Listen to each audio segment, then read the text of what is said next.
March 2020 was a demarcation in education, a historical inflection point brought on by the pandemic that in decades to come we'll talk about like we do the 1906 San Francisco earthquake or New York's 9/11. There was a before and an after. Welcome back to Education in Context, where we interrogate the historical and ideological roots of anti-Black thinking so we can reimagine a world for Black and Brown people to do more than survive, because we know what we don't name, we normalize. In our last episode, we sat with Black women's rage as evidence of communities that depend on their labor while overlooking their humanity. We asked what happens when exhaustion gets normalized instead of addressed. Before we get into it, I want to properly introduce our guest, Zaretta Hammond. Zaretta is a teacher, educator, consultant, and author of Culturally Responsive Teaching and the Brain and Rebuilding Students' Learning Power. This is the book anchoring our conversation today. She spent her career helping schools and teachers rethink what real learning actually requires. And this book gives us language for something that a lot of us have felt but never had words for. We are so grateful to have you with us for the final episode of Season 1. Welcome to Education in Context, Zaretta. So today, we turn to a different kind of theft, the theft of learning power itself. For generations, Black and Brown students, and by extension, Black and Brown adults, have been taught to comply rather than think, to follow steps rather than build capacity. Our guest, Zaretta Hammond, calls this cognitive redlining, the quiet, systemic underdevelopment of a person's ability to process, reason, and problem solve. So let's jump into it. Let's do it. So to ground our conversation and open it up, we want to start with a guiding question. What is learning power and why has it been stripped from marginalized communities? Hammond argues that true learning is not about absorbing information. It's about building the cognitive muscle to process, reason, and problem solve independently. And that brings us to our quote on page 23, where we read, "Public education was set up to ration learning for students of color as part of the process of maintaining racial stratification, especially when it comes to the type of learning that builds a student's cognitive capacity that prepares them to progressively carry more and more of the cognitive load." And so as we jump into what is learning power and why has it been stripped from marginalized communities, let's start with what is it? And so I think for me, when I was reading the book, I thought about it as what capacity people have to critically think about information. Yeah. But Zaretta, I would love to hear, in your own words, how you would define it. Yeah, learning power is a bit more than just thinking critically, right? It's like the foundational skills. The student has to be able to take in the random facts and figures, make sense of them, put some meaning to them, and connect them to their own background knowledge and experience. This piece is what makes the knowledge students come into the classroom with valuable. And there's a reason we call it learning muscles, because just like when we go to the gym to get stronger, the more we actually do this processing, the more we are capable of thinking critically down the road, because we have all the ingredients for that. I really loved your articulation, and it's making me think about just what was that moment that made you think I need to write this book? Well, I wrote Culturally Responsive Teaching in the Brain because I was a writing teacher. I realized I needed to get my students to become better writers. Just talking at them wasn't going to do it. They needed to understand why that comma splice was showing up. And I started using culturally responsive pedagogical processes and practices. And once I did that, I was able to codify that into the book, Culturally Responsive Teaching of the Brain, bringing in neuroscience. People were not equating learning, let alone equity, and neuroscience, cognitive neuroscience. And what we're now talking about is learning science. So that was a motivator. What I realized once that book was out and about is there was a knowing-doing gap. It's one thing to read a book. It's another thing to know how to actually support a student to move from dependent learning to cognitively independent learning. Talk about it. So I basically, this was, what was in chapter 8. And a lot of people who bought culturally responsive teaching of the brain or were exposed to it in professional learning at their district never got to chapter 8. So I decided, let me just take that chapter and just blow it up and give the nuts and bolts of how do you move a student from dependent learning, right, compliant learning, to be cognitively independent in a way where they have a sense of sovereignty over themselves, right? They have a sense of agency. And we like to throw that word around. We want students to have choice and voice, but we don't give them the skills to actually develop that capacity. Absolutely. Yeah. I really think something that I like that I hear you saying is around like empowering students to know that one, they have the skill set within them to engage in this, but also just like, what does it look like to build on that agency and to build on that autonomy? That kind of moves us into our next question of like, where in our own lives do we feel like we were taught to like follow steps instead of building understanding? Yeah, I'm actually reflecting back on my first year as a teacher because I think there's a lot of intentionality that goes into preparing to, teach students, anything.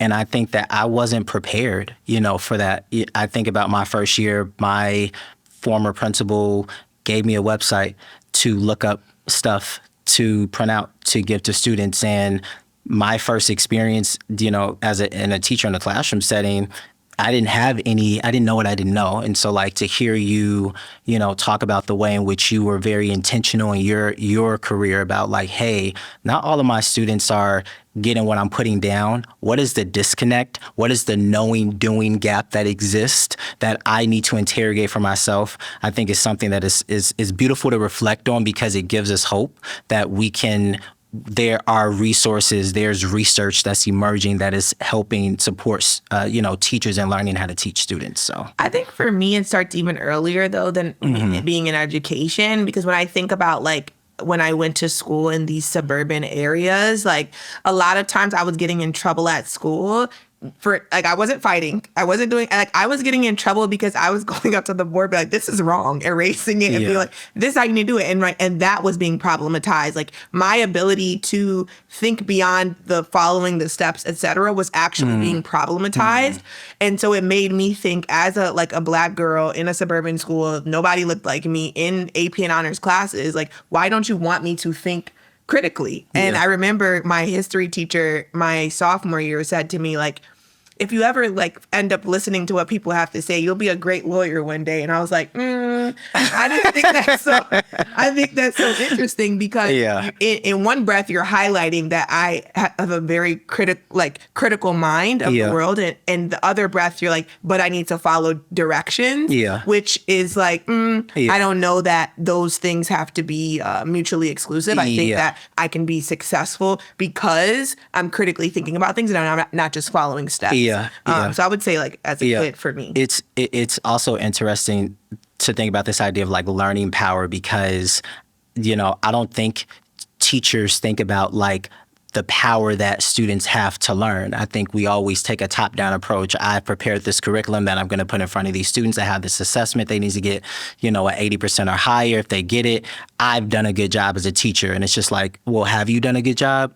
Did these students really learn this? And so I think, your research, Zaretta, really puts earnest on us as teachers thinking more about the student and what they have at their disposal, how we are intentional about training their brain to build learning power versus it being focused on the teacher. Yeah, and here's what I'd say about that. I think that teachers are socialized into education to cover their content, not to actually provide the kind of instruction that helps students become powerful learners. Those aren't the standards that they're leaning into. I need to help the student be metacognitive and pay attention to when they're taking a wrong turn. I need to ask the student, why do you think that's wrong if you want to go up to the board and correct something rather than just go to correct it?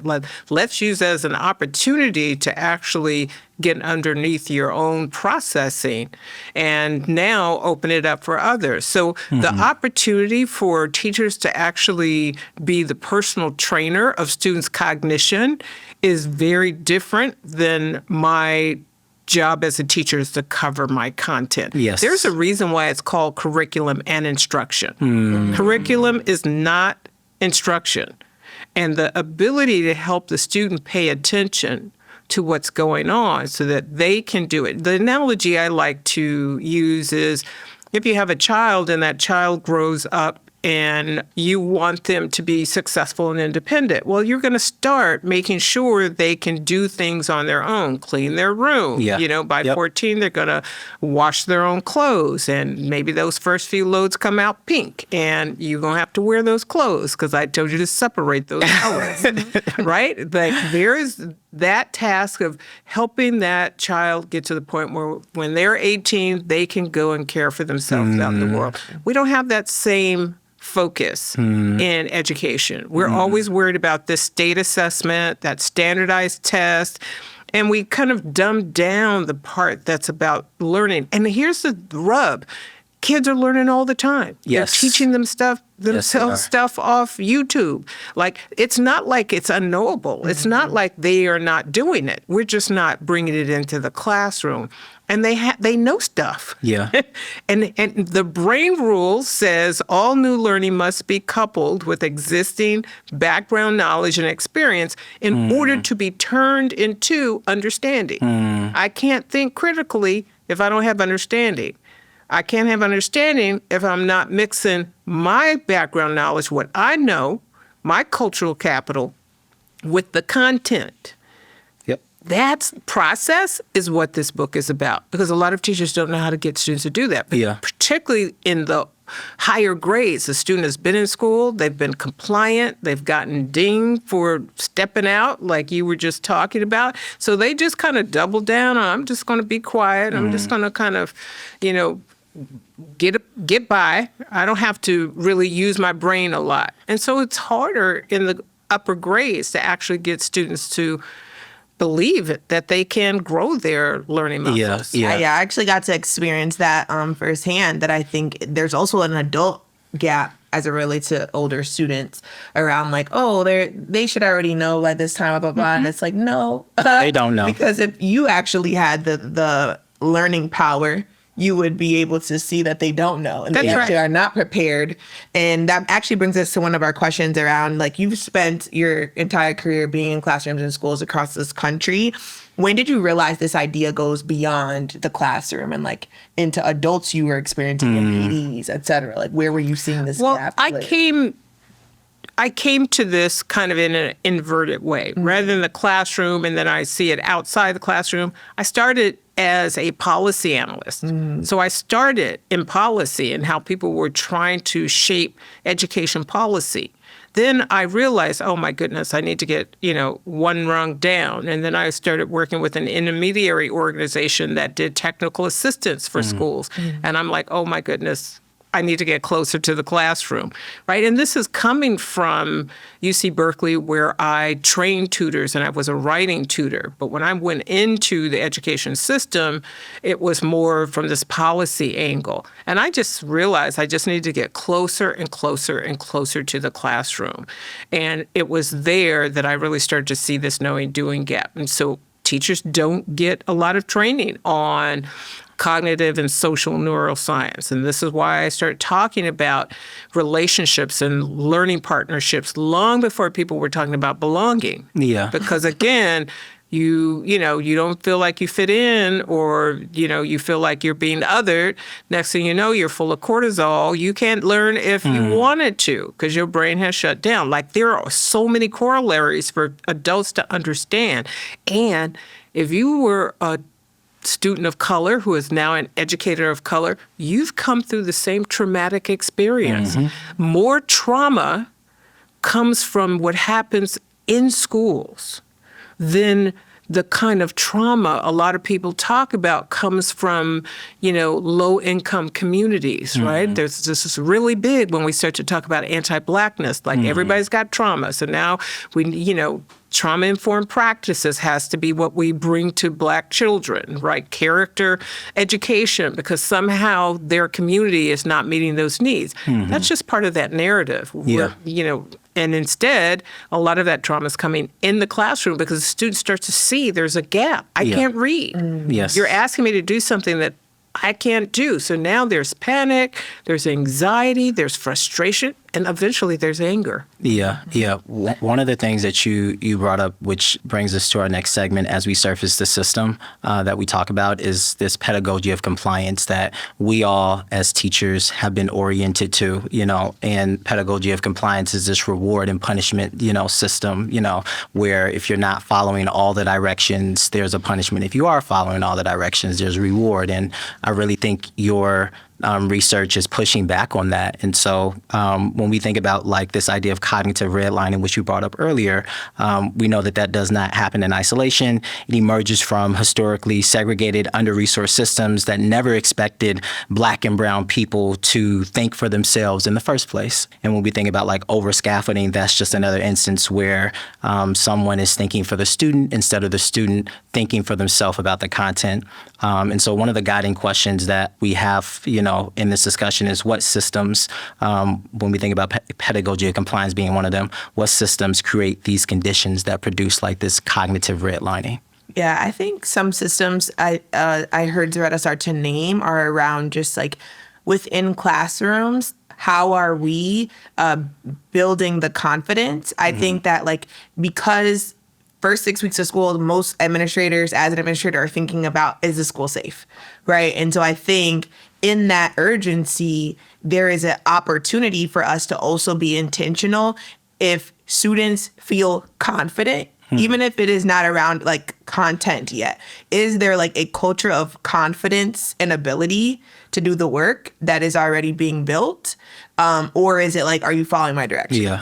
Right. And I think that there's a misconception that compliance, as opposed to yes, safe classroom with expectations, but also how are you building the belief in kids simultaneously so that when you start to layer in content intentionally, they're I got this, or I feel confident to not have this and still be okay and grapple through it, right? Yeah. And Zaretta talks about that in her book about this culture of learning. How do you engineer the environment? How do you create the environment where students, they walk into your classroom and everything in that classroom has been set up in a way so that this student can, as we'll get into, access and practice these metacognitive ways of thinking and being in your space so that you can learn. Here's what I'd add to that is the idea that competence precedes confidence. Because this is a lot of what we have with the high expectations. We're telling students they can do it. Well, a student knows I'm 2 grade levels behind in reading. So you can't just cheerlead me into it. So what we do know is if the student is getting small wins, actually is thinking about kind of their own learning moves, is in an environment in which they are going to have the support as they struggle productively, then they can let go of some of the anxiety. But I think a lot of what I see is overemphasizing high expectations, overemphasizing you got this, and the student just doesn't believe it. Yeah. So the reality, and this is what I talk about in the book, is that part of that preparation for the environment is creating a cognitive apprenticeship. That environment needs to support students actually building learning muscles, like going to the gym for the first time. You can't run a full mile without stopping and bending down, huffing and puffing. Well, there's no reason to stay out of the gym. It's just you've accepted, I'm going to do the things that I'm going to do and need to do to actually build my lung capacity. And I've got my personal trainer who has the knowledge and the know-how to help me do that. He's not going to get me out here, falling out in the gym. This is what a cognitive apprenticeship, that's set up. A culture of errors. Now we have to have a discussion that errors are information. They're not some confirmation of your low intelligence. There's a whole reframing that has to be done that I think a lot of teachers don't do. It's one of the reasons in the book I suggest teachers write a script before they just start. You can do it because so quickly we're going to slip into cheerleading versus personal training. trainer, that's a very different thing. Your personal trainer is not just cheerleading. You're like, hey, man, I don't know how to use Start the next rep. Yeah. It's like, you're giving me this 50-pound weight. I hold it now. This might be too much right now. Yeah. Right? And so there's a whole different thing that the teacher needs to bring that tells the student, you're not there yet, but if we continue to follow this process, you put in the effort, I put in the coaching, you can get there. Like, that's realistic versus you got this. Now, I'm reading 3 grade levels behind. Yeah. Like, I ain't got this. Now, tell them they can close those gaps. Watch us. We can close it. 6 weeks, we're going to close this gap. Boom. Oh, 6. It's just like I'm training for the marathon. Like, I gotta get up to 26 miles to run. And right now I'm at 1.5. Like, I got a little distance. Yeah. But it's doable. Yes. Right? That's a whole different way to present that. And that's what I think is happening. Like, this is the history of the charter school network, particularly when it comes to Black, brown, poor students, this whole rhetoric that we just kind of pump them up. Right? And we hold high expectations, but there's no coaching to help them. Yeah. It's like throwing somebody in the deep end of the water and say, I believe in you. Yep. No, that's real. And it's so interesting because even as we navigate these spaces as administrators, like something I felt like was a recurring conversation with me and like my coworkers or like people that were responsible for my development was like, hey, I want to be developed. And the constant response is also always like, well, what does development mean to you? I'm like, what? Pause. Like, I'm not going to tell the teacher what does the teaching look like. Like, Exactly. there's a gap in people feeling responsible for the development of teachers, leaders, et cetera, where it's like, to your point, I'm not going to wake up one day and know just how to run a school, or I'm not just going to wake up one day and know how to. So there's a level of development, a plan for development that is required. Yeah. And something that you made me think about is you name over-scaffolding a lot as the number one driver of cognitive redlining. And can you just kind of unpack like why good intentions still cause this harm? Yeah, I think there are a couple of things. When we start to think about how compliance comes to be, right, there are a couple of things that feed into it. One, what does a good classroom look like? So now we've been fed this idea, a good classroom is quiet. The students are focused, right? Then we've got the whole slant thing that, comes from various places in terms of the student's posture. This is what you're doing, tracking me with your eyes. Like, there's this whole controlling of bodies that really is about what a good classroom looks like, which is really just compliance. One of the things that you're making me think about, and you actually bring this up on page 56, where you write, the pedagogy of compliance is a pervasive mental model that offers an oversimplified explanation of what historically marginalized students, multilingual students, and poor students need to be successful in school. And I've never heard of this idea of like a mental model, but it makes so much sense to me. Like, I've been oriented to a way of teaching, and so I now come into this space and I already have this preconceived notion that I have to be a particular way with students for them to learn. But here's the thing, and the connection is those mental models are just something we pick up. They are what we're socialized into when we come into education. So we're socialized into compliance. We're socialized into over-scaffolding. We can see that currently with this push for high-quality grade-level materials. Right? We have to make sure that's the equity imperative. But we know a lot of students are 2 to 3 grade levels behind in their reading. So they can't access those independently. So what we do is we over-scaffold. Now, we can get the student through the lesson, but the student can't do the grappling that is required to turn the inert information into usable knowledge. So it doesn't serve a real purpose except to make the student more compliant. Yes.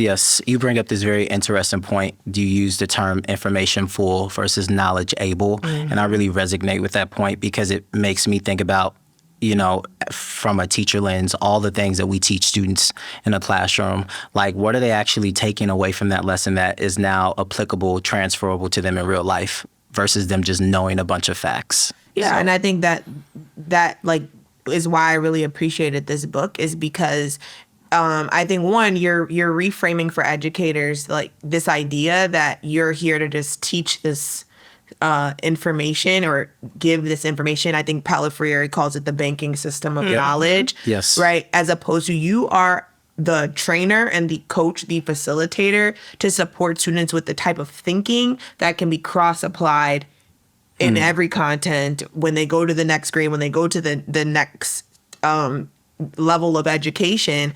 And if you're not doing that, it is a disservice because students may not remember the most specific type of bacteria that you taught them in biology class, but they'll remember how to analyze a data table and then make sense of that information to form an argument. And that's going to be cross-applicable, right? And I think that kind of brings us to this piece of like, how do you help someone recognize over scaffolding in themselves without it feeling like an accusation? One of the things that I do when I'm working with teams of teachers is I ask them to take 2 weeks to just assess current reality, right? So before you start using new strategies, you have to have a period of time where you're just observing yourself. A lot of teachers don't observe themselves, right? And I'm not talking you need to videotape yourself, but just who's talking. Right? Okay, you want the students to get out of confusion. How do you do that? You know, are you giving them the answer? Are you front loading a lot of the, like, I'm going to pre-teach this content or pre-teach this vocabulary, right? Are you giving them sentence frames that never go away? Like, a lot of teachers just have come to accept these are the things we do. And so we just stop. And I have a method in which they can then step back and be reflective.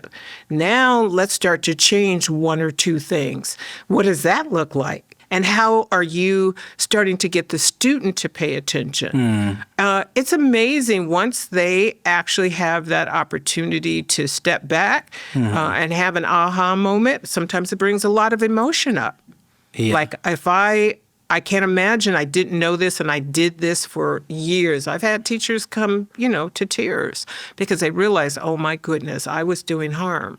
And it's like, right. But you know how Sister Maya said, when we know better, we do better. Yes. And it's from that position. This is why having a professional learning community where folks are coming together to not just talk about anti-racism, anti-Blackness, but to actually talk about the remedy is let's build learning power. And now I've got to actually pay attention to how I am taking up the mantle of being the personal trainer of students' cognitive development. So that's going to require me to do things differently. Time comes up. I don't have time for that. Yeah. Right? Love to say that. Oh, my goodness. It's a catch-all excuse. Like, this is the work. This is your job. Yeah. And what I do is I try to share with them, and we do this thing. What do you need to keep doing? What do you need to stop doing before you start doing something? Keep job, sir. And then you start to see, and one of the things I suggest there in the book in preparing the environment is you're going to have to bend time. You're going to have to first do a time audit because you keep saying you don't have any time. Look at where you're wasting time. Look at the things you're using time for that are not actually moving you toward that.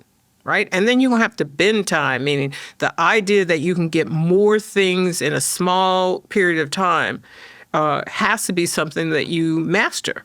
I was just in a leadership PD with the organization that I work for, and there was a professor that visited us, and he talked about this idea that, there's 36 apparently, I didn't verify this, but there's 36 seconds in an hour. And so it's like this idea of like, in those, not 3,600 seconds in an hour. So like in those 3,600 seconds, like how much of that time is being spent where the student is grappling with the reading, grappling with the writing. You are providing them multiple types of text to read, to help them practice that. And I think about the loss of time that we often have in class because, teachers are struggling with all the other things, or they're simply not prepared. And then, the class is over and students have not learned much. And so I'm really curious, as we continue this conversation to really talk about this idea of the cognitive red lines that we all kind of in one way or another perpetuate because of how we've been oriented to the process of teaching, and how we practice a level of awareness that allows us to interrupt in the moment.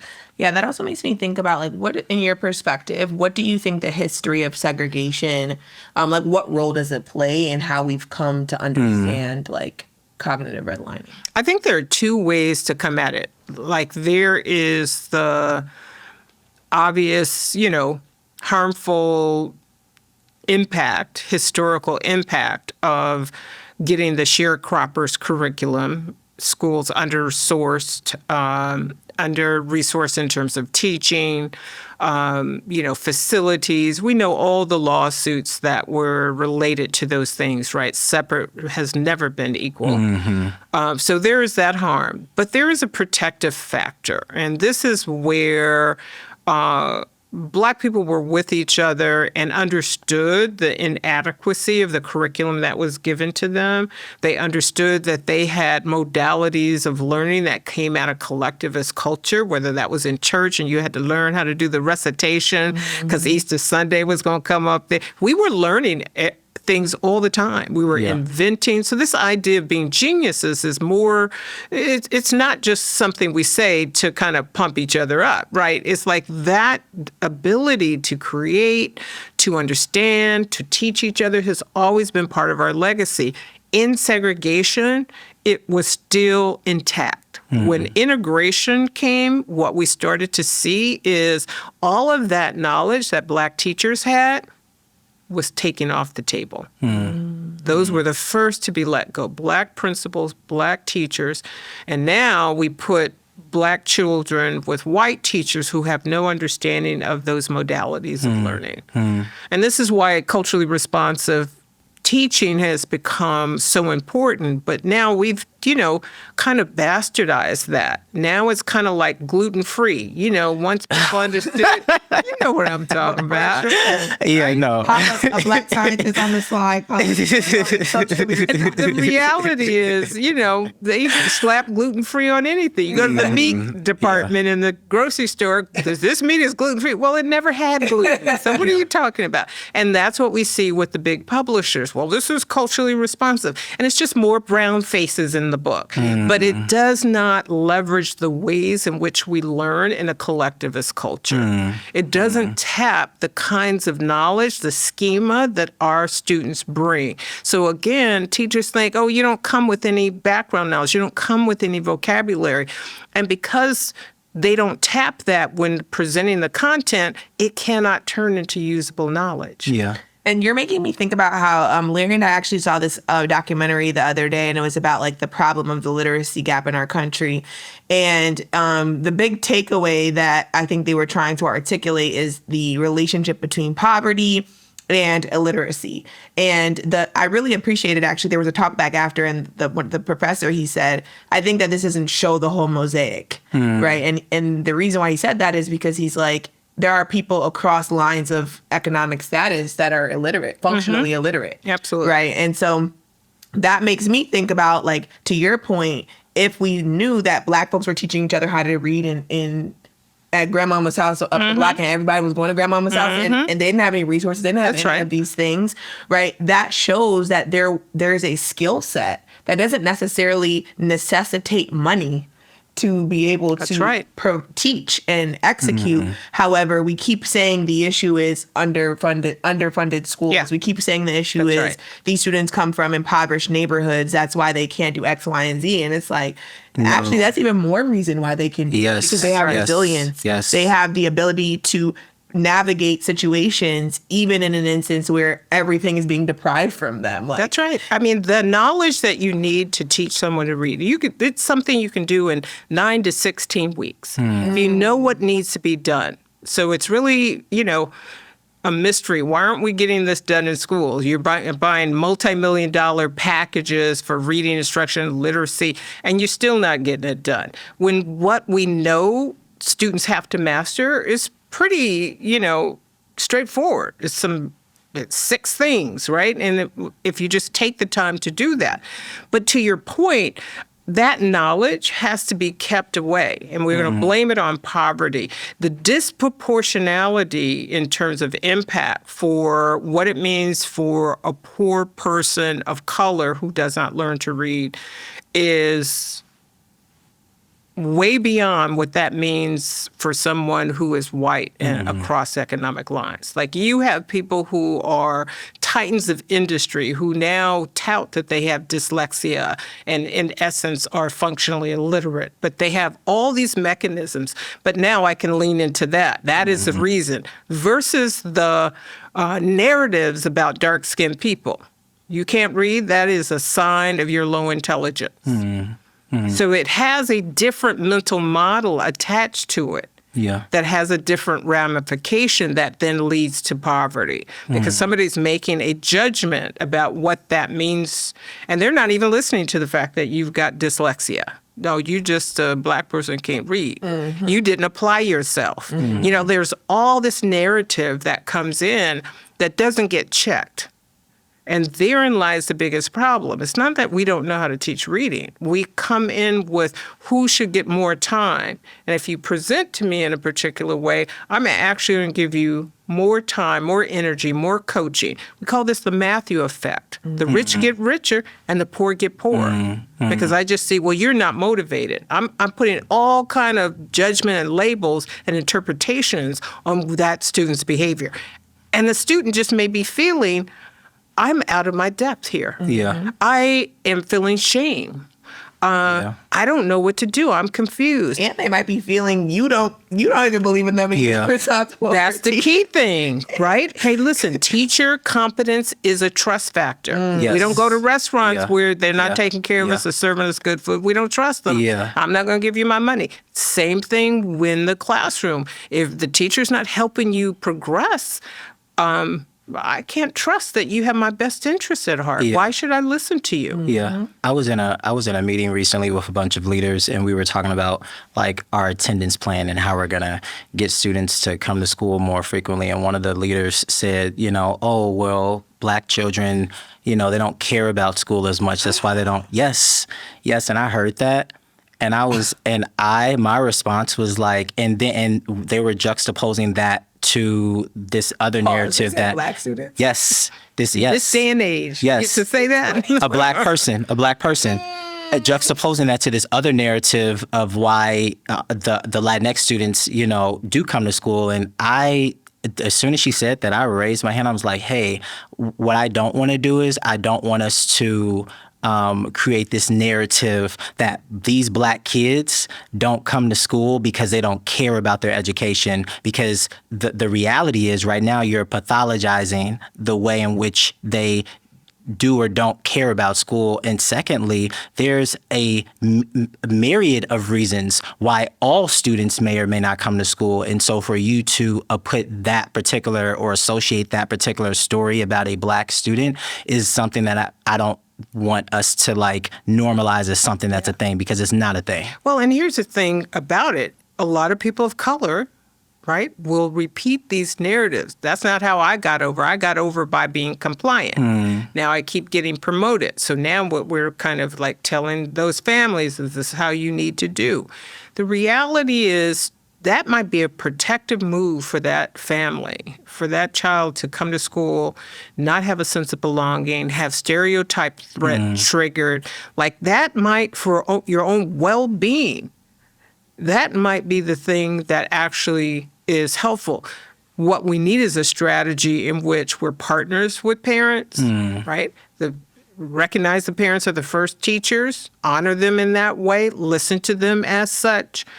And then just start a whole different dynamic where the parent trusts the school to provide an environment. These parents have had their own traumas with school. So next thing you know, that when the baby comes up and is feeling anxious and I see you're already struggling and miss so-and-so, like, I got you. Go ahead. Because I dealt with it too. That's right. Watch some Sesame Street today. You be all right, right? Here's some spelling books, right? And they're probably giving them a little something. But the reality is they do need community. They need to be in a community of learners. This is one of the things that I lift up in the book is that cognitive apprenticeship, when you're with other children learning and building and doing things, it just creates this whole hum. And that we are a collective type of people. We honor the group, and not just that we're kind of lockstep, but the idea that we do things in harmony together. And so children do need to be in community. Yeah. But they should not feel it's a choice between feeling my spirit is being murdered, as Dr. Bettina Love talks about, She does. or coming and learning my math facts, Yeah. right? Yes, and I'm so glad you elevated that, because I think something I always like say to Larry is like, community is the lever, community is the lever, and I really believe that because of exactly what you named. Like, red flags fly up for me when schools tell me they don't have strong relationships with families. I'm like, what? Like, how are you doing this work? You know, especially the work that we're doing, the students that we're working with, that's the lever, is like having the partnerships with families. Here's the thing I want to say about that, though. Partnerships has to be truly partnerships, meaning we're just breaking bread together. We're just having social time to build that sense of trust, connection, getting to know each other. It is not inviting parents to school to tell them About their something. Yep. Or tell them the rules. Like, so many are going to be starting school up. And what they're doing is, we want parents to come so we can tell them how the attendance policy goes. So, like, that ain't the first conversation you need to be having. Yeah. And you know how I feel about this. Like, I intentionally am like, we need to have family events. They need to see you in the mundane. They need to build trust with you. Their child's going to be with you for how many hours of the day? I think that kind of leads us to this next piece around, like, the next question is, what are the consequences of raising people and building communities on compliance instead of capacity? I know your basically your argument in the book is that when people are consistently told what to do rather than coached to think, communities begin to normalize dependence and confidence erodes quietly, and the reason becomes invisible because it feels normal. The quote that's going to ground us here is on page 61, where you say, moving toward a pedagogy of possibility focuses on developing the intellectual capacity of underserved students by augmenting and amplifying their strengths. Our social justice task is to help students hone their latent cognitive abilities. And so thinking about this, like, what are the consequences of us raising students, the adults that are dependent? I think the biggest consequence is staring us in the face right now, AI. And here's why. AI is not a replacement for thinking, but knowledge is going to turn over so quickly that if you don't know how to separate the wheat from the chaff, then you're going to go along with whatever someone tells you is the thing, whether that's generated by Claude or whether that's generated by some, government that may not have your best interests. So as part of being revolutionaries and advocating for liberatory education, we've always identified the ability to be independent thinkers as a necessary ingredient for that. I think it's just even more heightened now, because you have to be able to tell, is that a deep fake, or is that, what AI spitting back out at me real, or is it hallucinating? Like, the ability to have these kind of cognitive skills, critical thinking skills, problem solving, discernment, even more necessary for this brave new world we're going in. We're going to put our children, our families at and even our teachers of color at a disadvantage, because of what it means for them to stay in their job is for them to teach in a compliant way, versus to understand that, new research comes out and says teachers spend 95% of their time alone with children in a classroom. Like, get at it. Yes. Teach them to read, right? You're not hurting the children, right? They're not dancing on the tabletops. But build a kind of community, help them understand what's at stake, because there is a lot more than ever in history of the harm that's going to come to us if we stay in this kind of compliant mode. I also am wondering, like, what does that do to someone's sense of self when they are not trusted to think independently? And I think for me, something I'm hearing you saying is, like, even beyond the classroom, as specifically like marginalized folks, but I think about being like a child of immigrants, how, like, when my parents are interacting with documents, et cetera, they're having to trust a lot of people prior to them getting acclimated to this country when they first got here. They had to trust a lot of what people were saying was true. because of their own lack of like knowledge around certain system structures. And I imagine how much that is true for a lot of marginalized people in this country. If you are functionally illiterate, if you don't have like independent thinking skills, you're blindly having to trust that someone at the bank or someone anywhere at your job has your best interest at heart. Yeah, I'm also thinking about like the everyday interpersonal interactions that we have. Like there's actually a lot of metacognitive thinking that's happening in that, just for you to be able to pause and think before you respond so that you can, have a response that is appropriate for yourself, but also like, supports the community. Like I think there's a lack of thinking that happens in our society, and we see it play out in social media. How people are just so quick to hit someone in the face or curse someone out. Politics. Right. And I think it's it's just crazy. misunderstanding, mixed signals, right, in terms of what's disrespect out on the street. But we could go to something just like the Constitution. A lot of people, you don't have to be functionally illiterate. A lot of people who read have never read the Constitution, let alone understand and can break down kind of the legalese that is written in, let alone the, 1700 legalese, right? Now we're talking about a level of English, like, what does that word actually mean?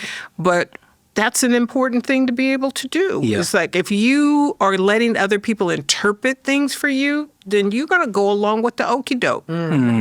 And this is why in our communities before, we made sure we were kind of squadding up and kind of sharing information or making sure people were on the right track or looking after each other's children, right? And some of this compliance has eroded our own sense of community, right? It's not okay anymore to discipline someone else's children out in the world. Like you might got a pup on it. For sure. And we actually moved into like, what does a community lose when people stop trusting their own thinking? And you're making me think about how like, one, we lose community because we are like less likely to engage in this type of communal support of one another. But I think in addition to that, like, I don't know, there's like a learned helplessness. I think that I'm working on being less frustrated with, because I recognize it is a byproduct of what has happened in our K through 12 education system. But I just kind of like, I'm like, yo, I just looked this up. Like, why can't you just look this up? Right?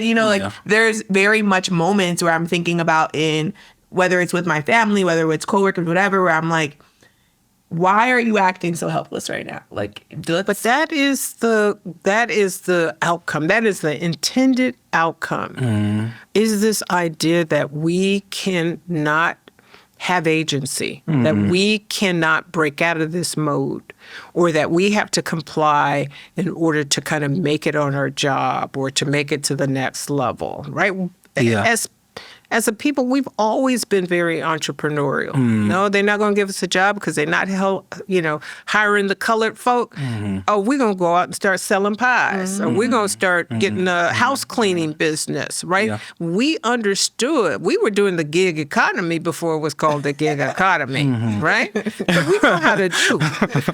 But the reality is we've lost trust and faith in our ability to overcome. It seems insurmountable. So many children not reading. Education seems to be so bad, right? And then the economy.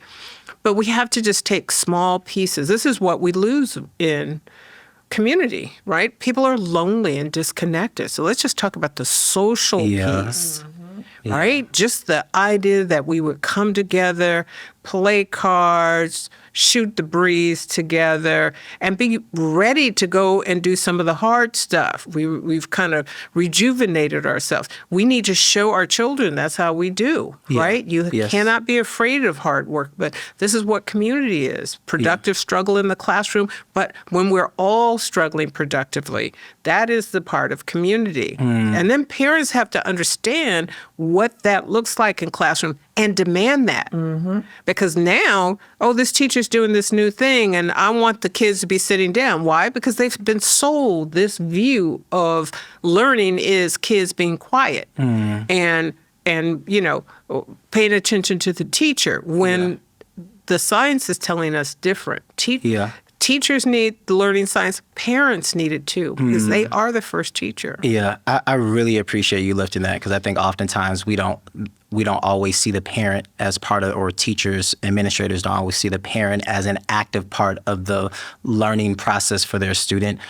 You say in your book, it's so dangerous when a teacher does not have the right pedagogical, framework within the classroom, because you reroute, anti-Blackness within your classroom, because you're engaged in these different ways of cognitive redlining that is further and further putting the students in front of you at a disadvantage. And you bring up this idea you brought up this idea of like learned helplessness, and I'm curious to get your thoughts on like what surprised you most about how you learned like that helplessness show up both with the people that you may have coached or the students that you may observe in classrooms, and anything that you would say would be this is a move that can happen or that can take place in this moment to support that learned helplessness, since we know it exists, Yeah, I had an experience where it came to high relief. As a writing teacher, when I was in the classroom, I taught writing. That's all. I didn't teach, English with a little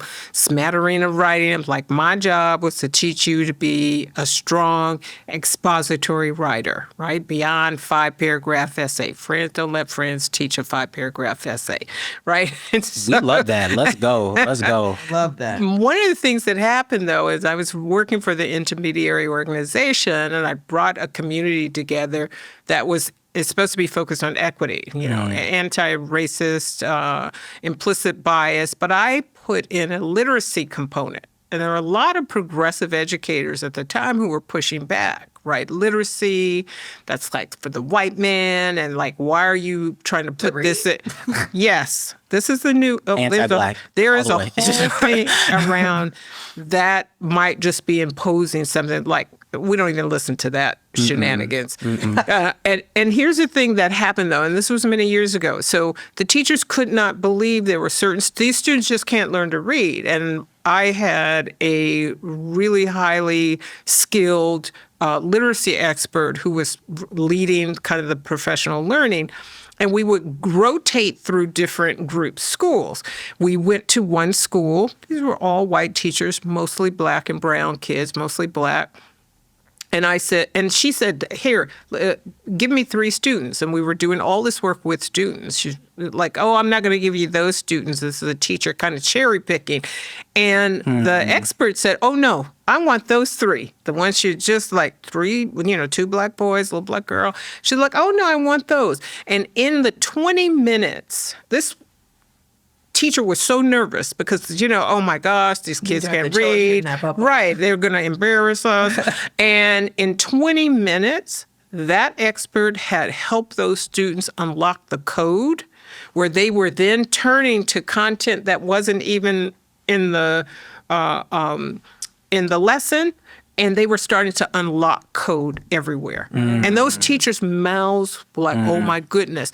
Like, this is a mental model. You programmed those children to believe they couldn't. So learned helplessness is not something we come in with. It is something that schools pass along, right? This is what the compliance pedagogy actually wants you to have, so that now you don't learn to read. By 3rd grade, I don't really have to do anything. So this is, to me, important to understand, because anti-Blackness doesn't look like somebody coming in and calling you the N-word. And a lot of people don't think, well, we don't do that here. But there are all these other little things that you do that are a cascade. Right? Learned helplessness. Student doesn't get to automaticity with sound spelling correspondences. Next thing you know, they can't unlock the code. Next thing you know, you in the next grade. And it's just a cascade. Yeah. And it's so interesting because people are more uncomfortable with you naming the problem as opposed to the problem. And I always say this to Larry all the time. I'm like, children should not suffer for adult gaps. Always children should not suffer for adult gaps. And what I hear in your story that you just shared is that those adults were not equipped to teach those students. That's so then right. they projected that onto the child's ability, where it's like, no, you don't have the ability to teach that. I think 2 things are going on. They don't have the ability, They don't know how to speak up about that. Yeah. I've done a lot of training for teachers, like this is how you teach reading, because clearly you don't know, despite the fact that that's Just what I see, part of you your don't know. job. Absolutely. But then there are these mental models around anti-Blackness. Like there are about 12 master narratives. The 3 in education are assumption of criminality, right? So dark-skinned people are assumed to have criminal tendencies. Assumption of low intelligence. Darker skinned people are not as intelligent. And the third is dark skinned people are not inclined toward betterment, AKA lazy. So they don't want to put effort in. Now, you can go into the medical field. They have their own set. Black people don't feel pain, right? So we get less pain medication, right? Yeah. So like there is just this about 12 of them. And a lot of people don't understand that. So they can't even release their mental model because they've drank that Kool-Aid and are socializing like a big gulp. Yeah, I went to 7-Eleven, got a big gulp. Literally. Because they are enacting these things and are unconscious that's what they're enacting. Absolutely. Yeah. And I think the piece for me that's so interesting is because I'll name, I'm like, this is violent. Like, this is violent. And I remember this administrator saying to me, like, you keep saying, like, that this is violent, but I don't see and I'm like, wow, like, this also shows how people with college degrees just lack the analysis to understand that psychological violence is a thing, right? And I think that people do not recognize when you are infusing or injecting this ideology into students that they cannot, that is psychologically violent. Yeah. When you are projecting onto them that they have criminal tendencies, that is psychologically violent because me as an adult, I remember the school counselor that told me I couldn't do X, Y, and Z. I remember,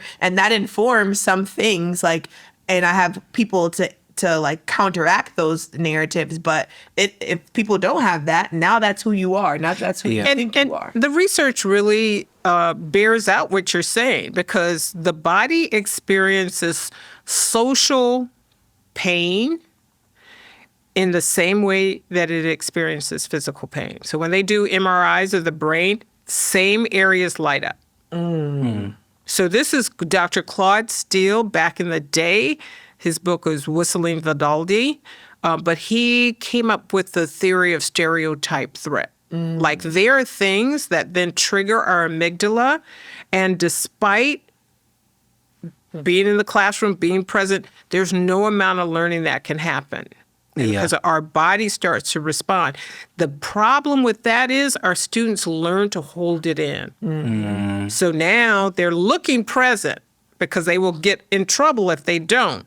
But the brain is so hijacked with cortisol, no learning can actually happen. So it's just holding this tension. So it is violent. It's violent on this kind of neurochemical level. It's not I'm slapping you upside your head. Violent, right? But it is the social shaming, the social positioning that particularly for people of color, we underestimate and we disregard. Just like the pain in the narrative that Black people don't feel pain, therefore they don't give medication, and we're more likely to be drug addicts. Don't give them that opiate. Like you're like, come on now. Yeah, and I think it's so interesting. And Larry, you can jump in here, but I think something that you named that's interesting to me is that the piece about how people move away from the language of violence because, no, God forbid you have to admit that you're complicit in violence. But I think that the other piece around that is people lack knowledge around neuroscience and neuropedagogy and how if a child's amygdala is flipped or like they are in fight or flight mode because of whatever external stimuli, you trying to rationalize with them or trying to get them to share their narrative about what happened and it not coming out in a cookie cutter way. Like it's so, the amount of times I see students be criminalized for those type of interactions is beyond me. And it's like, oh, wow, you have no awareness that they're not here. Absolutely. And let's add to that what we're doing around mindfulness. So there is an attempt to do it, but they don't do it in a culturally responsive way. So the way we regulate our emotional nervous system is through group activity. That's why we drum. That's why we sing together. This is why we come together. We dance together. That is regulation. We don't sit and say, close your eyes and let's have a mindfulness moment. Yeah. Like, that is so incongruent with how we do. But that's what's happening. Not only am I criminalizing you, but I'm not going to give you an opportunity to dissipate the neurochemicals that have built up in your nervous system so that you go home dysregulated. This conversation is also kind of making me think a little bit about when we talked about mental modes, how those mental modes like limit our ability to move through the liminal space. And you talked about that, and how, like, you know, our four and the four competencies, as being unconsciously incompetent, us being unconsciously competent, and like, when you have that mental mode inside of you about this particular group of people, you're going to struggle so much to move through that liminal space. You're going to struggle to see the other side of this. Well, what if and I'm using me as an example because I right now am under this thing of like putting students in lines when we transition them, and I hate it. I hate it with a passion. And I'm just like, you know, I often ask myself, and I'm going to start asking my administrative team more this year, like, what is the purpose of this? I understand this idea of safety, but I also feel like there is a mental mode, a mental model that we are following right now that is positioning these students as we have to be fearful of them, or we fear this thing. And it's just like, do we? Like, we know that there's some students that we can identify that need some support with their executive functioning walking through a hallway, but I would imagine that 95% of these students can walk through this hallway to their next class. And so I really appreciate you lifting this idea of like, when we're stuck in that mental model, we cannot see beyond, you know, the thing that is actually harmful to the students that we serve. So. And I think that brings us to our next section of exposing the inequity. And you name in your book that some students and some adults are given challenge, autonomy, and the benefit of the doubt, while others are given rules, scripts, and constant correction. This is rarely about ability. It is about who a system was built to expect brilliance from and who it was built to simply keep in line. The quote that will ground us here is on page 77.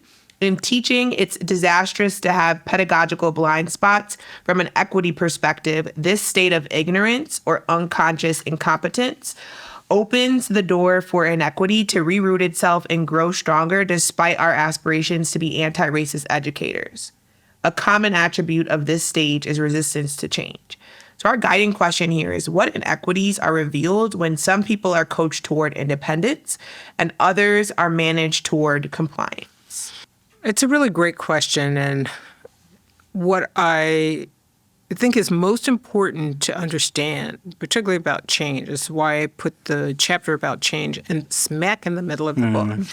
You know, originally I had it at the end of the book. I'm like, nah, we need to understand you gotta change. put that in the middle. Right. Before you get to the nitty-gritty, to the good stuff, let's understand how change happens. And I think it's really important because one of the things that folks do is underestimate how hard it is to let go of things, right? So you talked about the liminal space. The liminal space is kind of like a trapeze artist. I'm kind of in between, right? I'm not where I used to be. I'm not where I'm going yet, but I'm just kind of hanging for a few seconds. It's all about storytelling. What story are you telling about that? When I'm working with teams, when I come on and the leaders are, you know, setting up and creating the conditions for the work, one of the things I do is we don't just look at kind of the qualitative numbers. We uncover the story. So this idea is really about how do you uncover the story, because you cannot change until you actually accept and start to tell a new story. Now, most adults, particularly in schools, have a hard time with that because when you change, the learning curve is always a dip down. You will go back to novice, you know, kind of like it gets worse before it gets better. But I liken this to the theory of the first pancake. Right. Yes. We all know that first pancake. It's just not going to be good. It's burnt on one side. It's beige and runny on the other side. But nobody shuts down the kitchen. Yeah. You know, we adjust the batter, we adjust the griddle, and the good stuff is going to start coming out. if you don't have instructional leaders and teachers themselves who really understand how change happens for them, they are not going to be able to shepherd students through their own change. Because the students are telling themselves a story as well. It's called our explanatory story. Why does that happen? Yeah. Right? Some students have taken up. Black people are not good at that. Like you'll hear them say, "Oh, Asians are better at math," and poor Asian folks who are not good at math, like you don't understand the harm that model minority does, right? And so again, I do think this idea of really just looking at our story we tell about change is the first step to actually understand what we can let go of. Yeah. And then that is about, building new habits. But a key part of new habits is a new identity. You have to say, no, I am the personal trainer of students' cognitive development. I hear you speaking a lot about what to me sounds like mindsets, right? Yes. And we talk a lot about mindset work. And something that a network administrator said at a previous network I worked at was like, you can't change mindsets. You can change actions that change mindsets. And at first I was like, okay, I think I resonate with that. I also am like, but I don't know that you will take the step to do the thing if you don't have the mindset. I would agree with you, but here's the thing to understand. Mindsets come from mental models. Mental models come from society. They're not the same. Right? I can't change my mindset if I don't examine the story that this mental model tells me. The mental model simply says, this is how that works. Right? We all have a mental model of going in to order food. In our minds, we know if we go in, we're not going to pick up dry cleaning. Yeah. Why? Because that's not where you get your dry cleaning, right? You're going to, you might be in, McDonald's and be looking up at the screen, or you might be seated at a table and someone's going to hand you a menu. But we all have these internal scripts. Those mental models are the scripts of how the world works.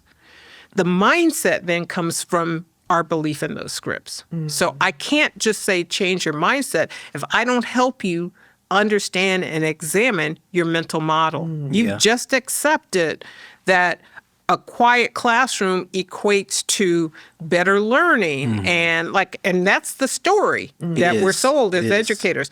So educators who really are trying to take up a liberatory approach, right? Beyond just a progressive educational approach, right? Like truly liberatory for students and families, has to be willing to examine the mental models. And then from there, accept new mindsets.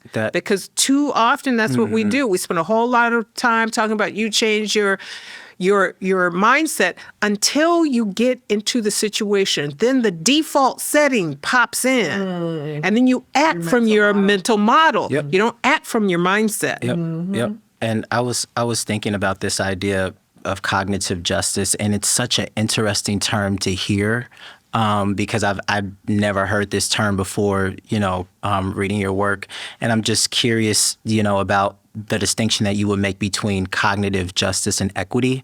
Because, I don't know, people would argue that maybe they're the same thing. But I think, you talk about in your book, like, no, cognitive justice is a very specific thing that we are trying to coalesce around as educators for, in service to Black and brown students. And so I'm curious, how you make that distinction between equity and cognitive justice as a thing that we use, in service for students. I did not come up with that term, right? Wherever there has been colonization around the world, the education system has been used in this way. To underdevelop cognition is a first order of business. So the UK started it, right? The sun never sets on the British Empire because you done colonized everybody around the world, right? And so that mechanism we see, even now, not everybody gets university, right? Not everybody goes to high school. Like Ghana used to be under British rule. Just this year, last year, 2025, high school became free. Before that, you had to test into it, then you had to pay for it because that was the system, part of keeping that system going. So South Africa started, educators, policymakers in South Africa started coining the term cognitive justice some time ago. Because again, apartheid is probably our closest cousin, having had that experience of deliberate underdevelopment through segregation in a way that other people didn't. It came more indirectly. But Australia, where they use my books, New Zealand, same thing. The indigenous population there, same process. So a lot more people beyond the U.S. are talking about cognitive justice, more so than using the term equity. That is something that is really, for us, kind of homegrown. Yeah. Equity, I think, also talks about the elements, right? So I used to work with the National Equity Project. I worked with them for 8 years. One of the ways they defined equity that I think still resonates with me is equity is reducing the predictability of who succeeds and who fails, right? I love that. Love that definition. Displacing reproductive pedagogical practices that don't serve students. So things that we know are not going to lead to students actually, learning at high levels. We need to stop those. And cultivating the unique gifts and talents of every student. So one of the things for me is people have truncated equity to talking about implicit bias, not instruction. This is why in the first book, Culturally Responsive Teaching of the Brain, I talk about the Ready for Rigor framework. Yep. Right? Not only do you have to have awareness and, belonging and partnerships with students, but this idea of information processing prowess and having a community of learners with this cognitive apprenticeship. Because if you don't have those two, we're just talking. Exactly. So that to me is where I see the kind of the connection between equity and kind of this larger global idea of cognitive justice. I guess I'm curious to know, what is the double standard that you've seen most often when we think about how we might apply what we're teaching versus how we hold space for mediocrity in the teaching space? Because I think that I've met really great teachers that never get acknowledged, and I've met teachers that are always getting acknowledged, but it's like when I walk in your classroom, I actually don't know that the students are learning to the level that people are praising you for. I think it's just still part of the system, right? I think the reality is the proof of the pudding is in the eating. We're looking at the teacher, and we should be looking at the student. The student, yeah. Can you help a student become an independent learner such that you don't need to keep prodding them? You're not teaching to the test, because it doesn't matter what tests they take. They know how to learn. They know information. They know how to retrieve what they've learned when it's time for a test. So the degree to which we can start to acknowledge teachers on those merits. And then there are teachers who, we think should be acknowledged, but what they're being good at is covering the content. Miss So-and-so is really good teaching, but I can have a camera on Miss So-and-so, but we don't ever look at her kids. And it's usually a few kids who are excelling, right? And then the kids that get kind of pushed to the corners never are brought into the fold. Like students who go to special education, for the most part, stay there. Yeah. So that we don't have teachers who actually can move students. We have teachers who can help students get A's. Those are two different things. Very different. Very different. So I don't know who we're acknowledging. I wouldn't even say there's a tension. Some of the teachers who we ignore, but we see good things happening, I still would question. Because the reality is we have to look at the student being a learner, not are you covering your content. I think that kind of brings us to our last segment around envisioning liberation. And you argue in the book that we want to move from a pedagogy of compliance to a model of cognitive apprenticeship. And that means coaching people through the process of thinking rather than handing them the answer. This applies far beyond the classroom. Parenting, leadership, friendship, and community organizing all offer daily chances to either build someone's capacity or quietly manage it away. So the guiding question here that we want to focus on is what becomes possible when we build communities that grow people's capacity to utilize metacognitive and metastrategic abilities to learn from and navigate life. The quote that's going to ground us here is on page 257. In education, we don't lack good ideas for transforming the school experience for students.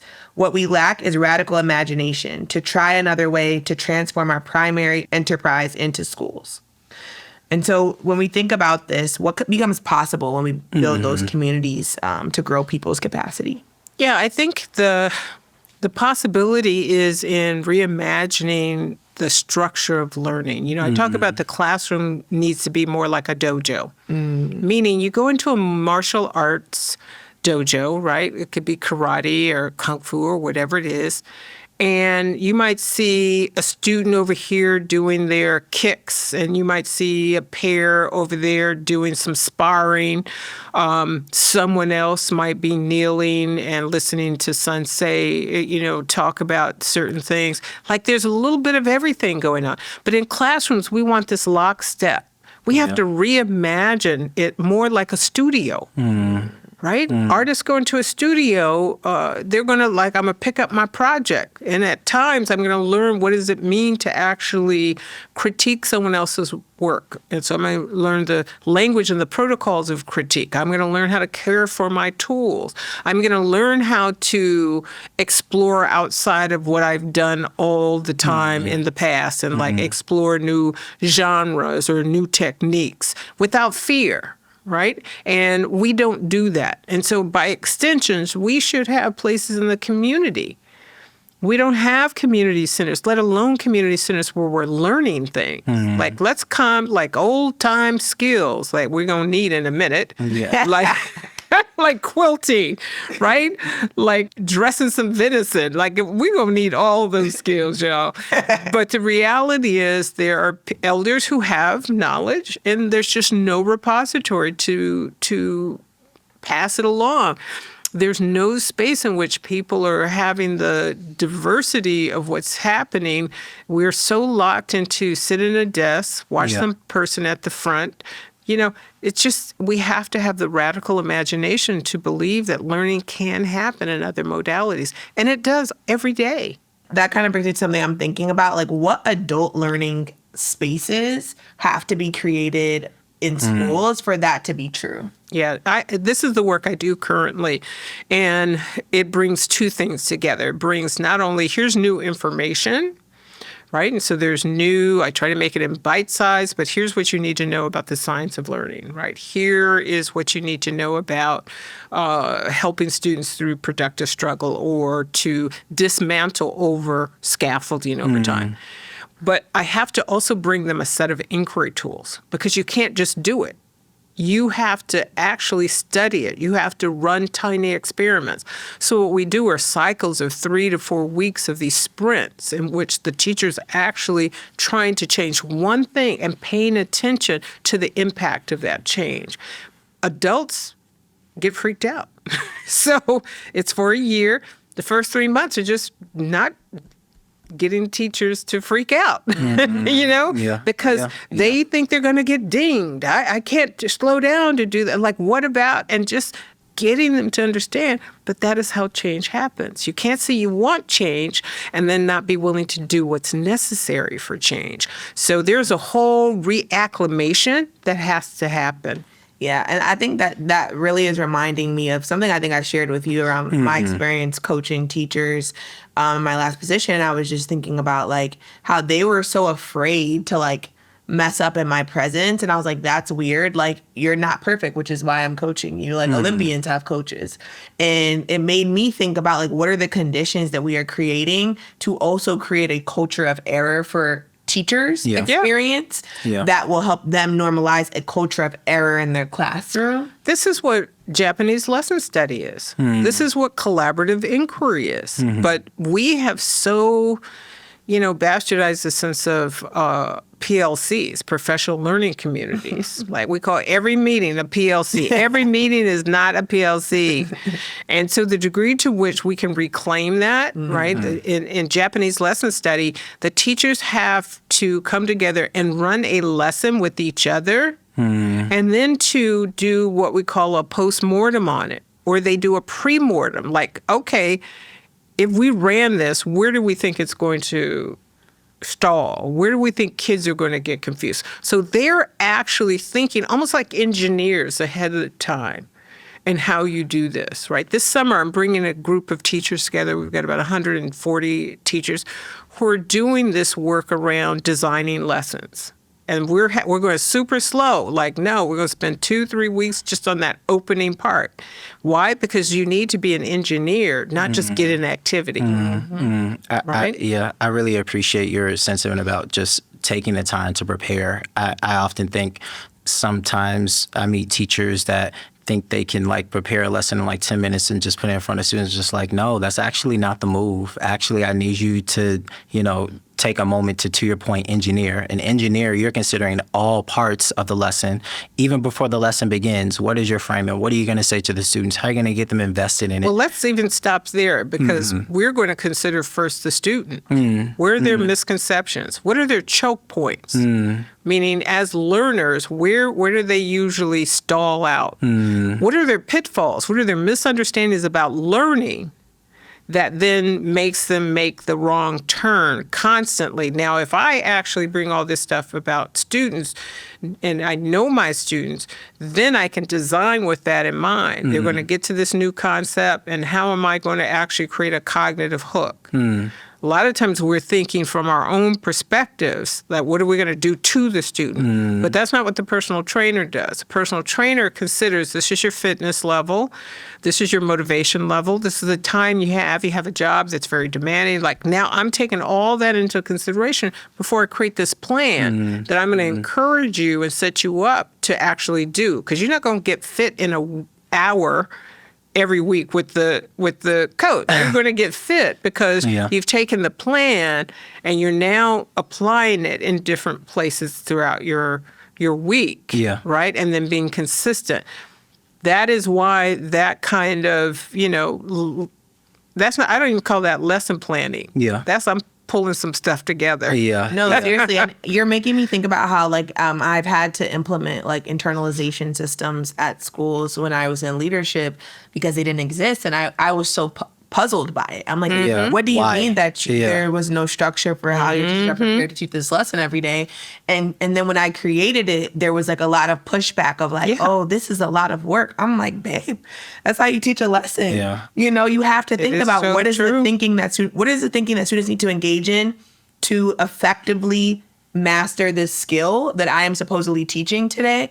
And then you need to prepare that from there. And what's so important, that is the job, but what we also don't do is we don't create repositories of teacher knowledge, right? So again, 7th grade math, after 5 years, you should be pretty clear where students are going to get stuck. Boom. You've been teaching that should be the repository. I can go and particularly our students, right, from this neighborhood or from the feeder schools, right? Like now I can know that and I can use that. Instead of you going over to Teachers Pay Teachers, right? Because friends don't let friends go over to Teacher Pay Teachers. I said it. And that is how you then can engineer it. And then squatting up. You make it social. Where's the snacks? And get them, coming together.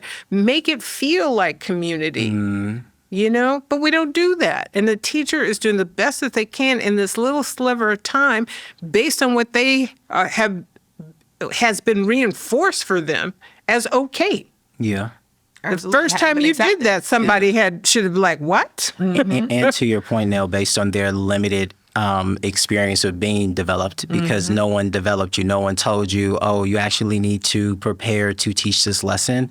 I really like, Zaretta, your intentionality around the way in which data needs to inform the process instead of us making assumptions about what the process should be as we prepare to teach students. That's something that I I don't think there was never a point in my career that I was not being, well, maybe except for my first year because there was no development. But my second year, there was some development. But I think listening and reading and hearing your perspective is pushing me to really think about, what am I using to inform from the students? What am I using to inform how I need to design this lesson? What am I doing with other teachers? Because I think I don't know if this was happening at your previous school, Nell, but we never at my school require teachers to go observe other teachers or to give other teachers feedback about how they're. I think that's a very powerful experience for your own peer to be able to give you that piece of affirmative and adjusted feedback. Right? Yeah. When you learn the language of critique, when you know what good instruction is and you're looking at it, how, what are you looking at? Are you looking at the teacher? Teacher, you looking at the students take up the learning, right? So, and I think the biggest thing that because every school that I've been at, I've adopted that as a system. I've created that as a system in my coaching because it is powerful for me to co-observe another teacher's class with one of my teachers and to be able to look at what you name, like the components of instruction, not what the teacher is doing, but how the students are experiencing the teacher. To be able to highlight for the teacher what those things look like real time. And I think, there is a gap in also in leadership development where it is very hard for you to sit with the fact that you have not prepared your teachers to do an effective job. And so now it is hard for you to receive this feedback from me because all you hear me saying is you're bad, which is not what I'm saying. I'm saying there is an opportunity here for you to be developed so you can develop these teachers because they're not teaching, right? And I think that what I appreciate about this book is it also provides just like tools for not only what does it look like for the teacher to level up their instruction, but also what does it look like for you as a leader to equip your teachers with skills that they can be able to facilitate learning in classrooms. I think having more empathy for the fact that a lot of teachers can't teach because they're not being coached to teach, and it's not something you can just, contrary to whatever the world's saying. It's not that you just wake up and do. That's right. It is a skill you have to learn and practice, get feedback on, and engage in that. I think you are lifting up a really important point about what instructional leadership looks like. Too many leaders have gotten kind of in the comfort zone of management, right? I'm managing all the things, but not necessarily that leadership around instructions. You've got to shape the path. You've got to show people the direction. But no shade, some of them can't teach. Yeah. And that's but that's part of it. That's part of what you need to see. Yeah. So who are you canceling out of the, it's time to kind of move to another profession. Who are you? And sometimes it's about that time. It is. That's this is serious work. But that is what the skills of an instructional leader are. How do you have the hard conversation? How do you make teachers not feel defensive, right? There's a great book out. It's called The Human Side of School Change. Because emotions for adults come with change. It comes with how do we level up, right? And the instructional leader needs to understand it's not just, is this a good lesson? How do I get people to change? And I don't think a lot of leaders understand that's part of their instructional leadership. I really appreciate too when we think about some of the tools that you offer in terms of how the learn to learn moves that we can utilize as educators in a space to teach children how to learn, something. Size it up, break it down, scan the hard drive, chew and remix, skillful practice, make it sticky. I think there's a part in this conversation where I think maybe educators believe that in some way or another we're doing these things, maybe less or more. But I'm curious to know, as a person that, is in rooms of educators where you might be introducing this to them for the first time, what is the framing that you try to lead with so that, as we approach this liminal space in people's, trying to get with the program or try the program, that they're investing in it? What I lead with is these tools are not for them.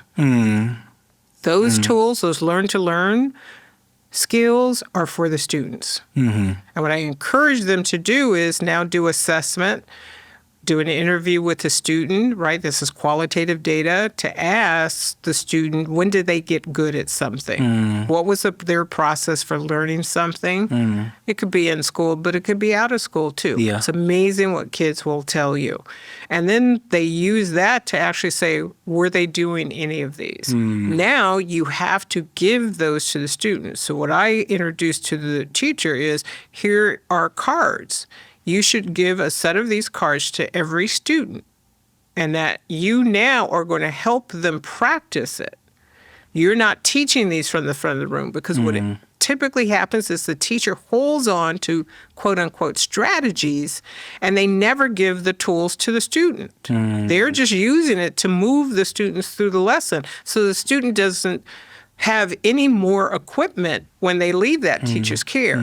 What I tell the teachers, your job is by the time the student leaves you, that they have internalized these 5 moves. So every time they get stuck, they're going to be able to fall back on them and say, did I scan the hard drive? What do I know about this? Did I mix and did I chew and remix? Meaning, okay, I got this new content. What do I already know about it? Did I give it the kind of grappling and productive struggle that helps me get to my aha moment, right? But if the student doesn't have it, then the student cannot actually become metacognitive. Yeah. Like, did I do that? And then the change is where the student is becoming metastrategic. If I'm not doing that, how do I get myself to do that? So we talk about how to help students develop learning habit recipes. Yes. Right? So this is all about the learner, just like the personal trainer is not trying to jump down there and do your push-ups or get on a treadmill for you. You are trying to give this to the student, so the student actually is developing these skills and they become internalized. Now, wherever I go, I'm going to have a set of skills that allow me to do that. Yeah. Same thing with the learning tools. I call them cognitive job aids for the student. But that means the teacher has to understand, oh, I actually have to coach you on how to use these. I have to explain them to you. A lot of teachers don't explain any kind of instruction to students. They are just trying to get the student to finish the assignment. And the student, this is another way in which they get into compliance. Absolutely. And I think this kind of lends itself to like your cognitive apprenticeship and how that is something that you think is the next step forward. What do you think that looks like in practice? Well, the teachers that I'm working with, that means they introduce the idea of learning. They start with this idea of creating a culture of learning, having a conversation with student about what does it look like to learn, how do we struggle productively. They write their script, so they introduce that. So it's end of chapter 5, I have a rollout plan. It's like 4 to 6 weeks. Like, what are you going to do in week 1? What are you going to say to them when you introduce this in week 2, right? And so then the students have shared language around that. So now, as the semester is going on, the teacher can kind of refer back to those things, right?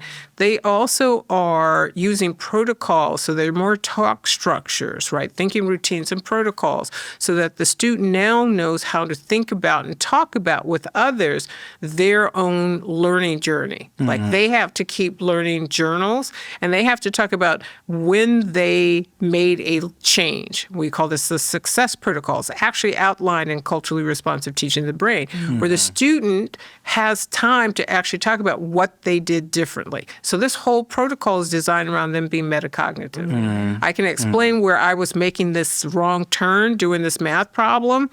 I analyzed kind of what I was doing. I tried another way. I realized, okay, this is how I made that learning move, right? Because we don't have students actually talk about their learning. We are so focused on this content that the idea that I would get better is because I actually know how to do this thing more effectively. You know, I'll go all the way back to the analogy I used about teaching children to wash their clothes, right? I'm going to have fewer pink loads because I've learned to do something different. And then I'm going to get to the point where I'm thinking about the type of detergent. I done leveled up to, I'm thinking about, is it cold, is it hot, is this meat? You know, now it's elevated where I'm taking care of my clothes at this level because I've learned the language of what it means to care for. I know which ones need to go to the dry cleaner. Yeah. We are not talking about learning with our students. Yeah. It's like the analogy around like if you teach someone to fish. Yes. Right. Like I think it's like we are, and we see this even as people become adults, like we are so dependent on one, the fastest way, but also the way that gets us the dopamine quicker. Immediate Like, gratification. yeah, like I'm like, okay, I did this thing. Are you gonna pat me on the back? And it's like, like how much more powerful would it be for student to student, adult to adult, if we pushed folks to think deeper, to struggle more, to trust their own thinking and ability to get through struggle. And I think that, yes, that starts in the classroom, but that also starts with us pushing conversations at the table from administrators to administrators, administrators to our teachers, and then externally. Like, I think we don't enough as a society push being intellectuals and reading. It is true. And like, struggling with content. Oh, you don't understand? That's not an opportunity to shut down. That's an opportunity to learn. find some information. So it's really a reframing that you're talking about because we need to reframe that struggle is not bad. Struggle, the time you invest in it is actually going to pay off. And all we have to do is look to nature. This is what you do when you want to run a marathon, but you can only walk a half a block now, right? You don't just go register for the marathon and then go sit on the couch. You actually have training that shows you how to go from, you can run a mile now. In 3 weeks, we're going to press that up to 2.5 miles. Yeah, and there's a moment in there. That's the liminal space where you literally have to press through. I'm going to die right now. No, you need to keep going. So now it's a mental game, right? So now I have to tell myself, this is how I level up. So then what we're doing is recoding what that sensation is. Because before that sensation just meant, oh, this is too hard. I'm getting out of it. Now I want my dopamine hit. Yeah. Now when we reframe it, we say, I'm leveling up. I'm getting good. I'm going to be able to go to the next level of preparation for my marathon, right? But we don't do that for students. We don't help them reframe their mental models or what they think these things mean so that it's rewired in our body. I feel this sensation. I think this thing.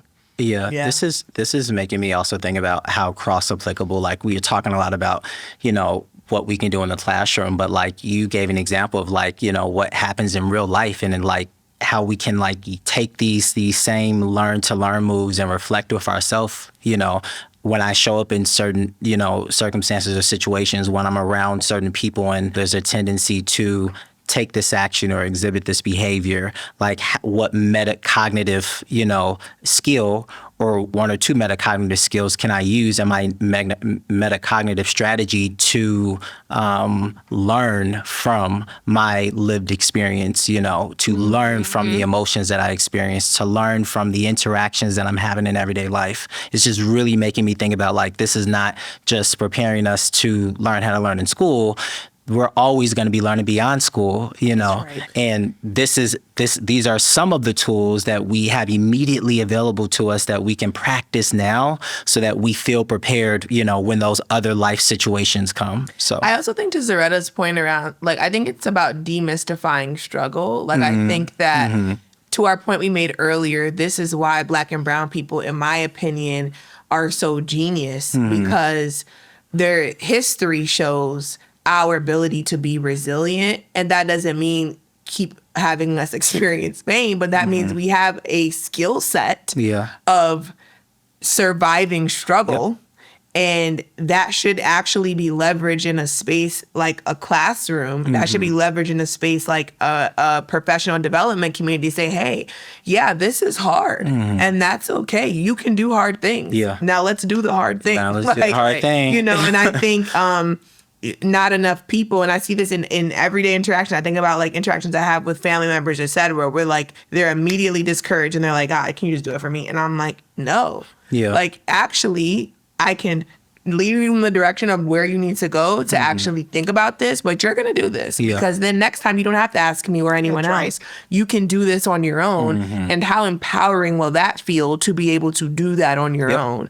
So I want us to move into like the next question for Zaretta around, if someone reads this book and only changes one habit, because we know they're going to be like, this is overwhelming, this is a lot. What is like the one habit that you're like, this is your first step in moving in the right direction? I think it is assessing current reality. Just the opportunity to see mental models in operation, right? And so even what you were just referring to, the idea that when you're interacting out there and being metacognitive, I always like to think about, well, what mental model is an operation for them if that is what they're saying or doing? Like it's my own little game, you know what I mean? It's like, oh. I love that. And then what it does, and I just start cataloging like, oh, and it's also changed my reaction. Like, oh, that person isn't coming from a negative because I've interpret a particular behavior and I can let it go. I'm like, oh, not trying to front me or something, So it is a way of interpreting behavior. But for teachers, it's a way of having a lens to look into the classroom. Like before you start adding things, just assess current reality. What do you think is going on right now? Yeah. And it's amazing how then you can have a different choice, because at the core of this for teachers is to increase their instructional decision making. What do you do in the moment? That's what it means to be responsive. How will I respond when I see you are stuck, when you come to me confused? Can I give you a metaphor that will jog your memory? Can I remind you I taught you 4 strategies and ask you to think about which one would be best in this situation? So now I'm giving you a little coaching.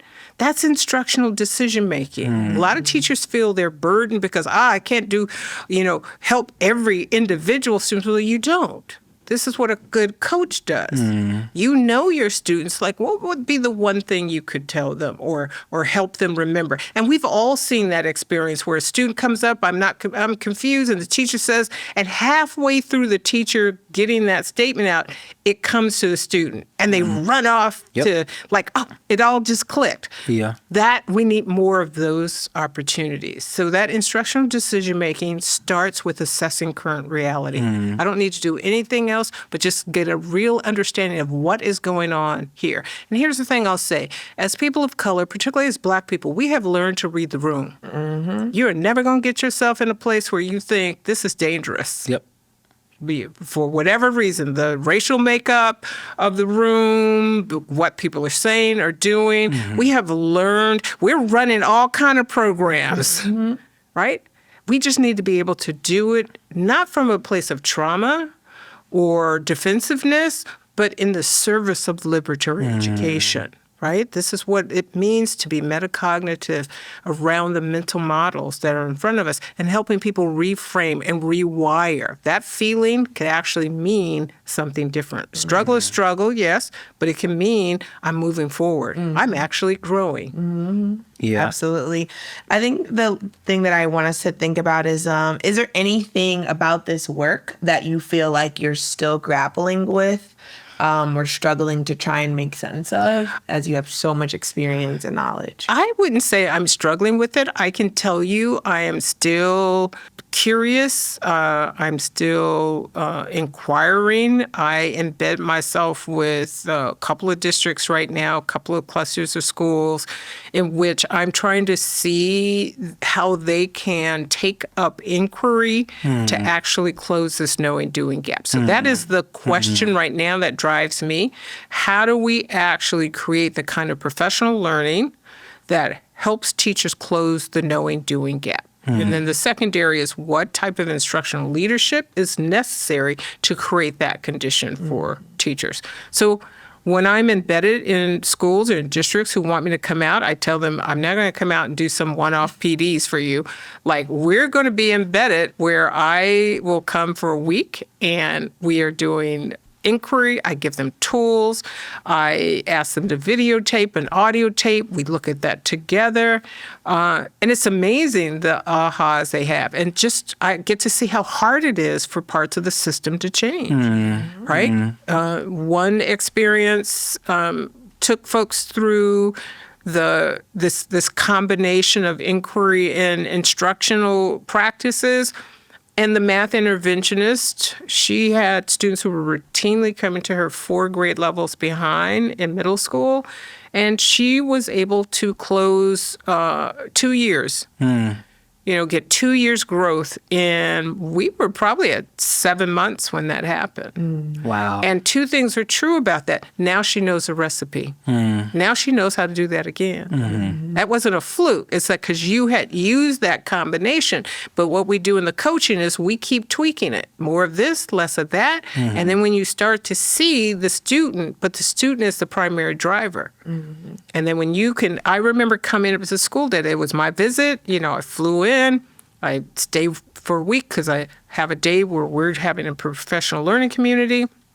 Next day is just full of coaching. Whoever signs up for me to come, and I'm coaching them.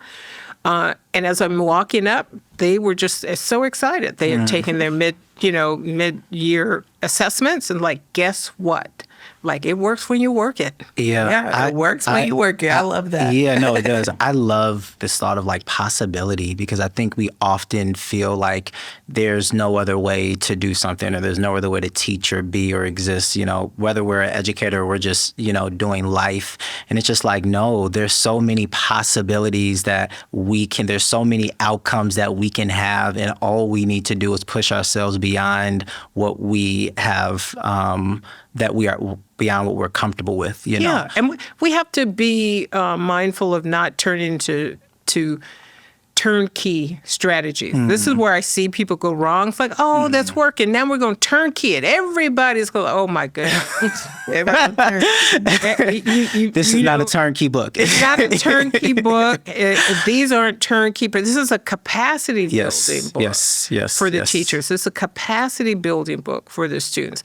But it does require a different level of work. This is not something you're going to do we got a PD, we're going to strategy strip, and we're just going to do that thing. Because you have to look at the student. How's the student responding? And that's why that inquiry piece becomes so critical. And at the end of the day, if the student is not using the skill, the metacognitive skills, or is not engaged in metacognitive strategy, none of the tools are going to work the way they need to. Yeah. That was a lot of the coaching I did with the teachers. I'd come back and I tried that. It's and then we just kind of process us. Why do you think the student? And she's one particular teacher I'm thinking about. She's I'm trying to figure it out. I'm did you talk to the student? And she just looked at me I'm yes. Talk to the kids. Oh my goodness. Because they will tell you. That's right. That chapter 8 is all about how do you have an instructional conversation with the student. You're not having a learning contract conversation. This is not an IEP conversation. This is a learning instructional conversation, which was very new and different. And then the next time I came, she just was oh my goodness. Even before I came back, because we have a private community where they can direct message me, they can put posts up, they can share. So this is our way of staying in touch. And she direct messaged me. It's I had a conversation with her. And this student was putting her head on the desk and pulling the hoodie down. It's what's going on here? And she's once she had a conversation, she said the student just was the floodgates. She was waiting for somebody to come and hear her. Yes. And to hear my struggle and help me with this. That was a cry for help. Next thing you know, as this teacher is continuing to videotape, because I asked them to videotape rapidly, you could see the student was sitting up. You could still see the hoodie on her head, but her head wasn't on the desk. Then the next videotape, hoodie was off. She's sitting up. You can see she's leaning in. There are other students around. That is how transformation happens, right? But it's because the teacher gets close in with the student, understands that they are the personal trainer, and it's not this kind of turnkey. It is not the strategy, right? These are not magic wands. Yeah, and something that I hear you saying is it's not a strategy, it's a way of relating to people. And I think that, yes, that's teacher to student, but I'm because we're no longer in the classroom and we're leading adults, it's making me think about why it is important to do the level of inquiry that you're also doing with the teacher around, did you ask the student a question? Did you talk to the student? Like those types of questions of the adults support them in their own thinking. That's like, right. Dang, why did I not ask the student what's That's wrong? right. Like, and have them thinking about what were the steps I actually could have taken before coming to tell you it didn't work, right? Like, what are the metacognitive skills I should have engaged in before I'm just like, it's not going to work. Well, and I don't even expect the teacher to have that level of awareness yet because they are still operating from this kind of compliance mode. And the coaching looks different because it is me having an instructional conversation, pointing things out that they don't see yet. You know, I can think of another teacher, she gave the student, she thought she was giving them I'm giving them a thinking routine so that they can be sharing and making connections. And then when we looked at it, I said, well, it was too open-ended. It wasn't specific. What are they supposed to connect? Well, you're just telling them to make a connection.